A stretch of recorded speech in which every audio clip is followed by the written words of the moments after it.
तर आज होता एंगेजमेंटचा डे. सकाळी सकाळी उठलेले होते आणि झोप तर काहीच झालेली नव्हती, कारण 6 वाजताच उठले होते. आणि माझी वहिनी ताल्याला भांडे घासायला लागली होती. माझ्या दादाची छोटीशी क्यूटची मुलगी होती.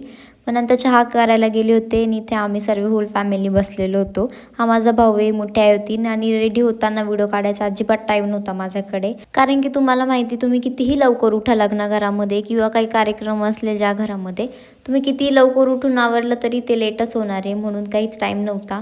इथे निघालो होतो आम्ही जायला सर्व, आणि मग निघायच्या आधी सर्वांचं फोटोशूट व्हिडिओ सर्व हे चालू होतं. इथे फायनली निघालो होतो आम्ही, गाडीत बसलो आणि जायला निघालो होते. इथे व्हिडिओ काढायचा होता पण तो काय मला जमत नव्हता. आणि इथला व्ह्यू बघा तुम्ही गावाचा, काय सुंदर आहे. आणि इथे आम्ही 1-1.5 तासानंतर पोहोचलेलो होतो. आणि हा आहे नवरदेव, ज्याची की मी व्हिडिओ वगैरे काढत होती, कारण मला क्लिप्स पण हवे होते आणि मला व्हिडिओ पण बनवायची होती. इथे सर्वांचे मी व्हिडिओ काढत होते एक करून, आणि मी सर्वांचे काढले पण माझे कोणीच नाही काढले. ठीक आहे, इथे वर जाऊन बसलेलो होतं, कारण सर्व खाली पाहुणे वगैरे बसले होते ना, आम्ही वर येऊन बसलो होते. हळूहळू सर्वजण आले आणि ती मम्मी म्हणत होती व्हिडिओ नको घेऊ माझा, नंतर स्वतःच हसायला लागली होती व्हिडिओ घेते म्हणून. मग खाली येऊन बसलो, कार्यक्रम चालू होणार होता. मला व्हिडिओ घ्यायला लास्ट वाटत होती एवढ्या लोकांसमोर, पण म्हटलं जाऊ द्या काय होतं. आणि मग नंतर नवरी बाई आली होती, जे की आहे माझी वहिनी. त्या आल्या, त्या बसल्या. मग कार्यक्रम चालू झाला तर त्या पाणी देत होत्या आणि मग त्यांना प्रश्न वगैरे विचारत होते सर्व, काय काय नाही.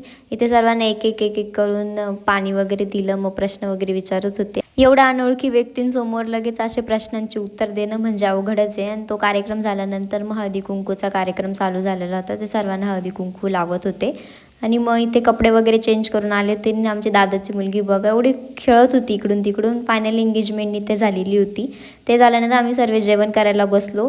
जेवायची तर थोडी पण इच्छा नव्हती, कारण गरम खूप होत होतं तिथे दुपारचं. पण तरीही आम्ही जेवण वगैरे केलं. आणि ही आमची वहिनी आहे तिथे. मग घरी आल्यानंतर थोडा पण टाईम नव्हता मला काही शूट करायचा. सरळ आवरून रेडी वगैरे होऊन आम्ही निघालो होतो. आणि नंतर माझ्या फोनची बॅटरी पूर्ण लो झालेली होती. तर आजचा ब्लॉग इथेच संपला.